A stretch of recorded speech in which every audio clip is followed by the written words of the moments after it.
Bonjour, bienvenue pour une nouvelle vidéo du cabinet Landau Associés. Regardons ce qu'il en est du point de savoir si l'arrêt Doublet est ou pas dépassé lorsqu'il s'agit d'indemniser la victime d'un mauvais usage des pouvoirs de police du maire ou d'autres autorités de police administrative.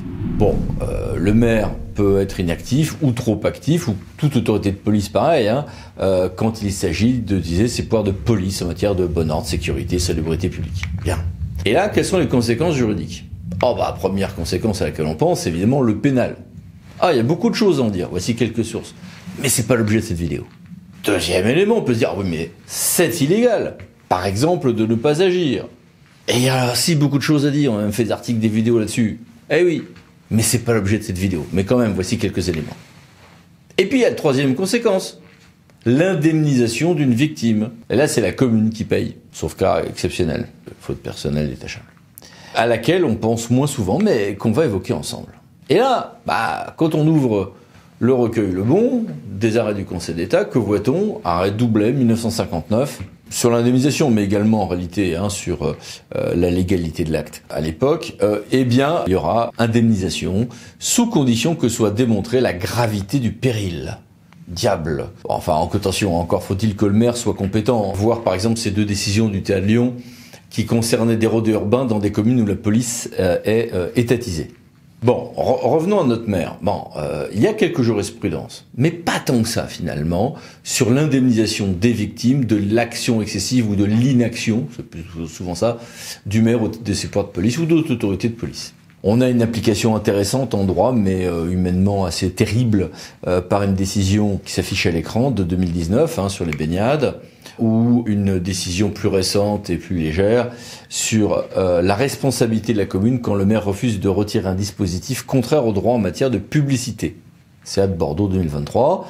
Et là, indemnisation reconnue, alors même que, franchement, il n'y avait pas de péril. Mais implicitement, on n'avait pas étudié la gravité du péril. Et puis voilà, que je me suis amusé à regarder la jurisprudence et j'ai vu qu'effectivement, l'érosion du recours à ce critère de péril grave est à peu près claire depuis des décisions de 2003, voire de 2017, mais on pouvait en discuter. Et je suis tombé rétrospectivement sur un article intéressant qui estimait qu'effectivement la jurisprudence Doublet, qui est toujours citée dans beaucoup de manuels, n'est plus de ce monde, par le professeur Roux à droit administratif. Et puis voilà, en regardant la jurisprudence, je suis tombé sur deux décisions récentes, qui, à mon avis, confirment clairement que, comme le disait le professeur Roux, la jurisprudence Doublet n'existe plus, elle est dépassée. CA de Nancy, 2023, 10 octobre 2023, et Conseil d'État, 28 mars 2024, surtout la CA de Nancy, parce que là, ils sont vraiment expressément posé la question. La première donc de ces deux estocades vint de la CA de Nancy, qui avait apprécié si l'abstention d'un maire de faire usage de ses pouvoirs de police générale et de s'assurer de l'observation du règlement sanitaire départemental était fautive. Alors passons sur le fait que le règlement sanitaire départemental n'a pas toujours la valeur juridique que l'on croit. J'ai même fait un article et une vidéo, voici les références à ce propos. Mais venons-en au sujet. Donc en l'occurrence, on était sur une affaire d'implantation d'une pension de chevaux dans le Bas-Rhin. Et la question se posait, oui, mais s'il n'y a pas de péril en réalité, de péril grave. Oui, mais non, peu importe. Il y a une norme de police existante, en l'occurrence le RSD, Règlement sanitaire départemental, elle était méconnue. Il n'y avait pas besoin d'un péril grave pour qu'il y ait une carence fautive conduisant au besoin à une indemnisation, nous dit la CA de Nancy. Voici ici les références.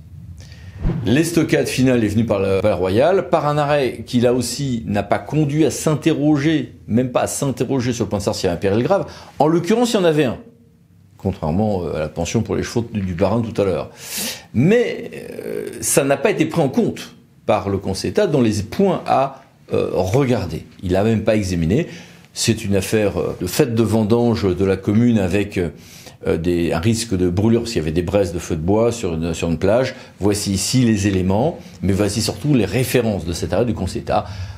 Moins clair sur ce point que la CA quand même de Nancy que nous avons vu tout à l'heure, mais tout ceci va vraiment dans le sens du fait que l'arrêt Doublet est bien dépassé, n'est plus un élément à prouver pour qu'il y ait indemnisation quand il y a une carence fautive dans l'action ou l'inaction donc pour les pouvoirs de police du maire. Voilà, à bientôt pour d'autres vidéos du cabinet Landau Associés. Pensez vous abonner, c'est par là. Merci, à bientôt, au revoir.